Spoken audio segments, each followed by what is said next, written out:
In 1939, a great sage was born in America.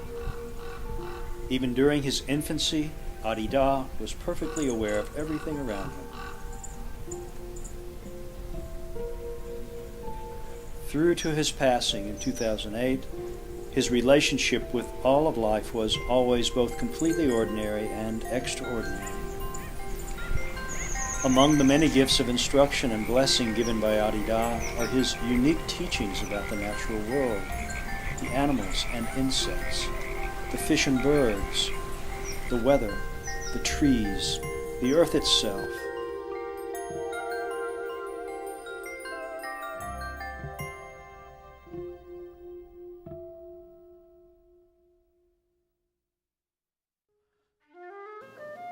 The non-humans are far less afraid than you all, because of their simplicity and their ease of contemplation. This is why in traditional circumstances they've felt that the animals were the direct representatives of the spirit world. They didn't have the obstructed consciousness of human beings. They were direct representation of spiritual communications and powers, and so they were highly venerated and used ritually and contemplatively and so forth for various purposes.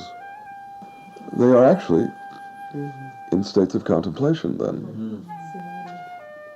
Feeling beyond body consciousness, going beyond the afraid to lose the body disposition, forgetting it entirely, entering into a zone beyond body consciousness, beyond contracting on the separate body. They enter directly into the state of divine contemplation. Essentially, it's not a fear world.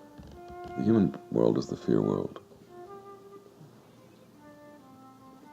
All of nature, so to speak, is contemplating constantly. Oh yes, there are breaks, it seems, in required action, but essentially it's a culture of contemplation, including the earth itself. There are doings, but in samadhi, except for the humans. All we in samadhi. Notice this.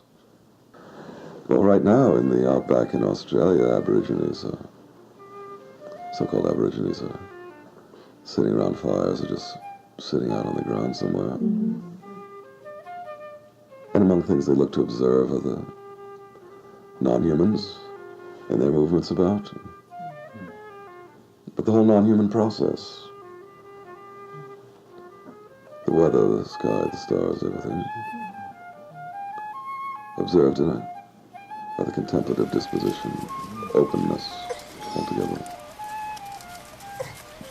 Among those people, the animals, like among the Native American Indians, it is not merely believed in some heady sense, but presumed that the non-humans are a unique display of what is beyond the human,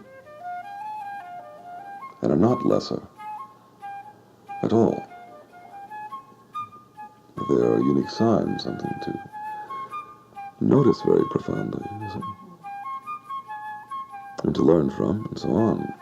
There's also the presumption that for the humans to survive, they have to sometimes kill animals or whatever for food.